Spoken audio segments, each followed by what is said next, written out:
Time. You treat it like it's infinite, don't you? You waste it on scrolling, on sleeping, on people you don't even like, as if you have a hidden warehouse full of extra years.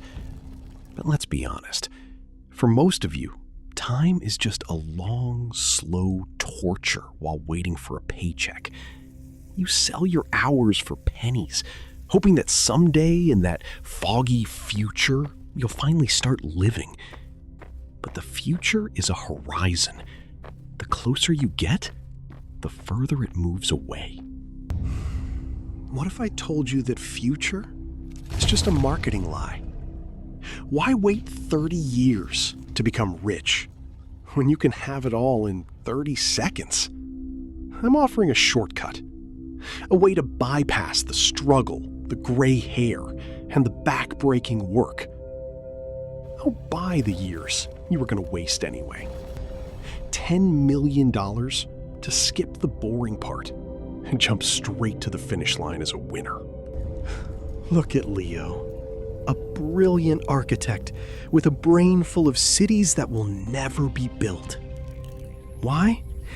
Because his body decided it had seen enough. A terminal diagnosis, 6 months to live. He was a man with a billion-dollar vision and a $0 countdown. He didn't need a miracle. He needed a trade. Before we see how he decayed, I want to ask you something. You're working a job that's killing you slowly every day. You're already selling your life, just at a terrible exchange rate. If I offered you $10 million to become 70 years old right now, would you take it?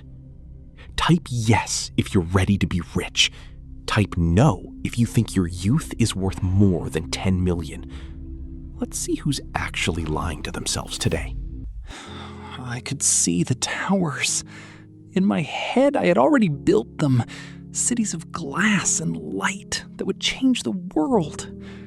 But my doctors only saw shadows on an X-ray. They told me my brain was a flickering candle about to go out. 6 months. That's not enough time to build a legacy. It's barely enough time to say goodbye. I felt like I was standing in front of the greatest canvas in history, but someone had stolen my brushes and set the gallery on fire. The poverty was worse than the disease. I was dying in a room that smelled like damp cardboard and cheap medicine. I'd look at the sketches of my golden city and then look at my bank balance. $14.32. The irony was a physical weight on my chest. I had the keys to the future, but I couldn't afford the door to get there. My ambition was a curse. So when Silas found me, I didn't see a demon. I saw a venture capitalist from my soul. He told me I didn't have to die in 6 months. He said he could optimize my biological clock. He'd take 30 years of my future, the years of struggle, the middle-aged crisis, the slow decline, and consolidate them into a few seconds. I'd get the money, the health, and the legacy. I just had to pay with the one thing I was already losing. It felt like the only logical move left on the board. Biology is just a very slow chemical reaction, Leo. We're simply increasing the temperature. The accelerated amortization protocol doesn't kill you. It just harvests the energy of your future self to fuel your present. Think of it as taking out a loan where the interest is paid in skin elasticity and bone density. You sign here, and we fast forward the movie. You skip the credits and go straight to the post-credits scene. Look at him. He thinks he's cheating death. He thinks that $10 million will buy him a new life. But he forgets that money needs a vessel, a hand to hold it, a heart to feel the thrill of it.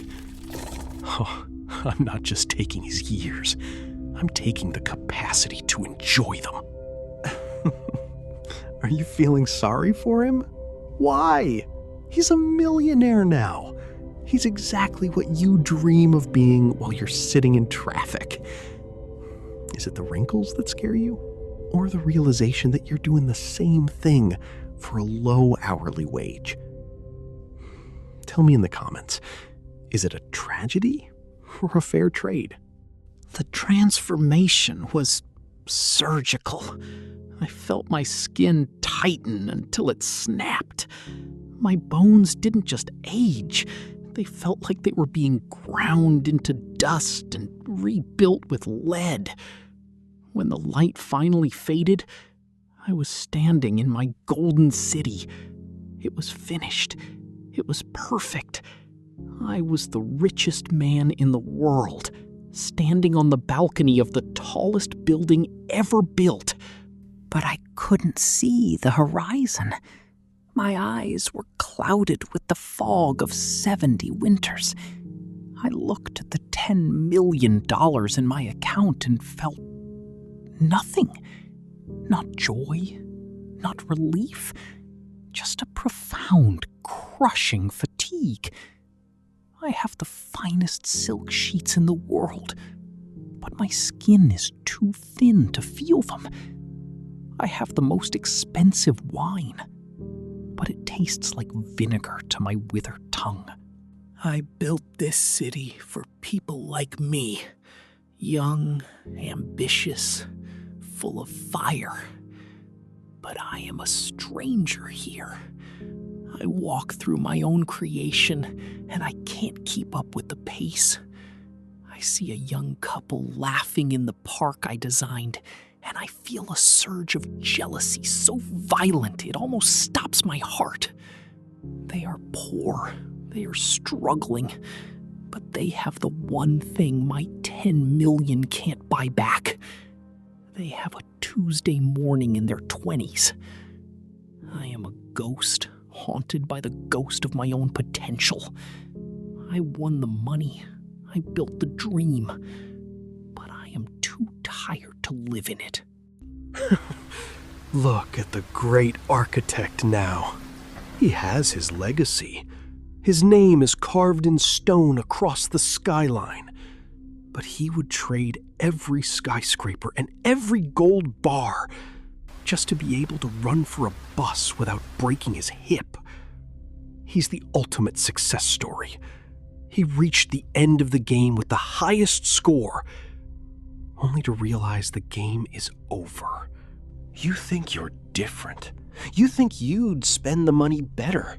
You think you'd be the happy old millionaire. But the house always wins, and I am the house. I don't need to steal your life. You give it to me willingly, one boring hour at a time. I'm just offering to speed up the process. The offer is still on the table. $10 million. I'll clear your debts, buy your dream house, and make you a legend. All I need is your tomorrow. All of them. So, let's settle this. If I was standing in front of you right now, would you? Don't give me the moral answer. Give me the truth. And then, tell everyone in the comments why you're so afraid to admit what you'd really do.